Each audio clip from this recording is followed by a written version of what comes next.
자본주의에서 자산을 키워가야 한다는 것은 어찌 보면 당연한 일이죠. 다만 금전적 자산으로 한정짓지 않기를 바랍니다. 저는 더 넓은 범주로 바라봐야 한다는 생각이고요. 특히 직장인에게는 더 그렇습니다. 그래야 늘 반복되고 한계가 있다고 느껴지기 쉬운 직장 생활에서도 다양한 부분에 의미를 둘 수 있다고 봐요. 물론 그래야 실제적인 자산의 폭도 폭넓게 늘어납니다. 제가 15년간 직장 생활을 하면서요, 정의했던 6가지 자산군이 있는데요. 이제부터 그것을 말해보겠습니다.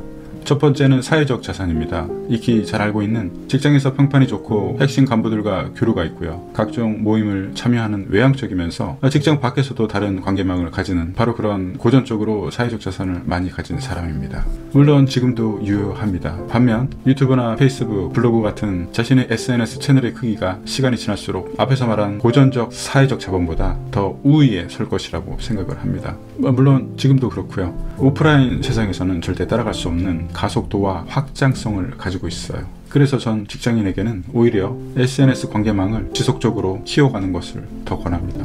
당장 사업을 한다고 해도 이제는 후자가 더 파급력이 큽니다.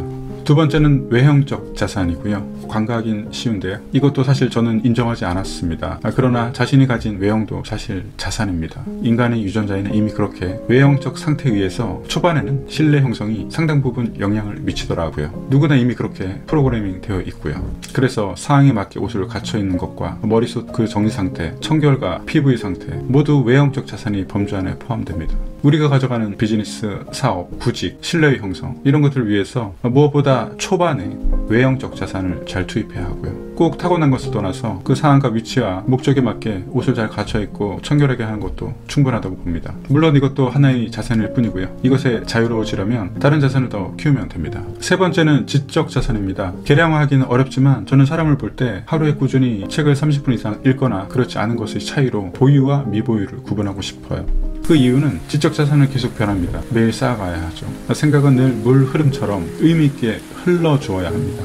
그러기 위해서는 지속적으로 입력을 해야 하고요. 그 속에서 지식은 생물처럼 살아 있어야 하죠. 사람을 만나서 잠시 대화해보면 그 지적인 자산의 흐름을 보유하는지 그렇지 않은지를 쉽게 알 수 있더군요. 네 번째는 바로 금전적 자산입니다. 흔히 말하는 달러, 부동산, 금, 현금, 채권 이런 것처럼 우리가 말하는 자산군입니다. 특히 이 금전적 자산에 대해서는 시간이 갈수록 특정 자산에 편식하지 않기를 바랍니다. 그리고 직장인에게는 가격보다 수량에 집중해서 꾸준히 모아가는 것이 결국 승자가 됩니다. 다섯째는 예술적 자산이고요. 우리가 말하는 예술작품을 보는 눈과 미술활동 그 자체, 음악에 대한 감상과 그 폭, 그리고 문학에 대한 관심과 글을 쓰고 또 읽는 것, 악기를 하나쯤 다루는 것, 그리고 주기적으로 연주하는 것, 스포츠 활동까지 모두 포함될 수 있어요. 예술적 자산은 자신이 하는 다양한 분야에서 자신의 정체성을 짓게 하고요. 질적인 향상력을 가지게 만드는 자산군입니다. 예술적 자산이 많으면 무슨 일을 하든지 더 진롭게 선택할 수 있고 더 진롭게 가공할 수 있는 잠재력을 가지게 되고요. 결과적으로 더 높은 성과물을 만들어냅니다. 그래서 저는 예술적 자산을 가진 저희 아내에게 부동산 인테리어 컨셉을 맡기고요. 그것을 금전적 자산으로 환원받습니다. 여섯째가 가장 중요한 총체적 자산이고요. 앞에서 말한 5가지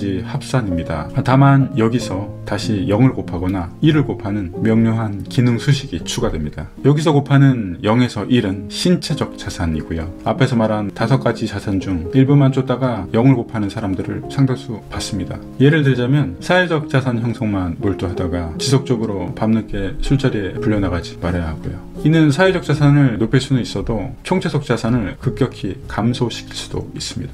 또 사업이 바쁘다고 아침 끼니를 대충 데워먹고 나가지 말아야 하고요. 단기적으로는 금전적 자산을 늘릴 수 있겠지만 총체적 자산을 다시 리셋 시킬 수도 있습니다. 대부분 보면 금전적 자산을 축적하는 데 관심이 많이 있지만 저는 이 6가지를 분명히 인식할 필요가 있다고 봅니다. 그래서 살아가면서 때로는 하나에 몰입하다가도 다른 취약한 자산에 대해서 채워넣고요. 이렇게 적절히 매니지먼트가 필요하다고 느낍니다. 그렇게 되면요, 그저 일상적으로 스쳐 지나가는 일에 대해서도 앞에서 말한 6가지 자본 중 무엇인가를 분류할 수 있고요. 그래서 인식하게 됩니다.